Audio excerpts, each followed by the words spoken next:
hari ku Imana igenza 14 z'ukwezi k'umunani ibihumbi 2022 aho kwishengera CLM mu gisagara ca Bujumbura haba inshuro ya kabiri igiteramo ikirere c'amashimwe. Ico giteramo kikaba categuwe n'umuryango w'umuririmbyi Armel ISHIMWE asanzwe amenyereye ku ndirimbo zo guhimbaza Imana hamwe mu gikorwa ngaruka mwaka ijoro ry'ubuntu kibera mu ishengero ry'abagenzi akaba yari kumwe n'umuririmbyi Pasteur Lopez NININAHAZWE. Igiteramo giheze Armel ISHIMWE yatubwiye intumbero cari gifise.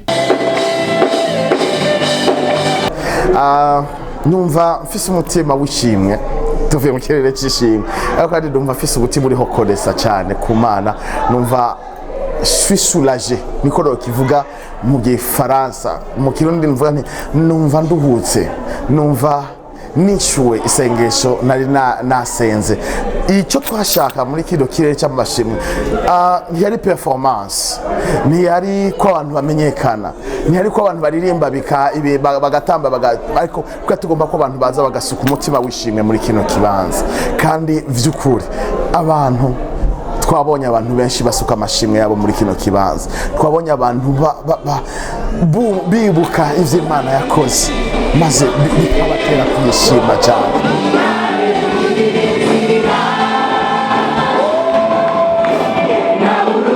Pasteur Lopez NININAHAZWE nawe yatubwiye ku butumwa yatanze mu giteramo. Nagomba kuvuga cyane kuri concert yateguwe na Armel ISHIMWE yitiriwe ikirere c'amashimwe. Yari concert imeze neza by'ukuri, co kirere cari kihari, hari kutigirisha, hari kubamwe mu mutima wo gushinga intayi ibikorwa yakoze no kwishima mu buryo budasanzwe. Kimwe novuga nuko hatabaye gusa performance aho umuntu ategura mu muziki ibintu bitondetse uko bimeze gute, ariko hari habaye no kumva kurengega umuntu akiexprima uko avyumva. Ico kintu nico nakunze cyane. Umwami Yesu abahezagire, amen.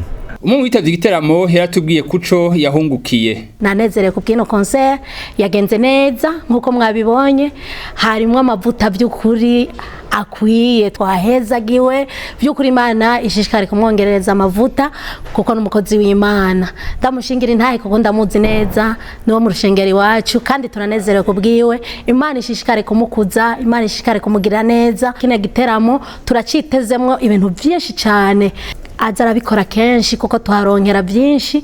Imana imuhezagire.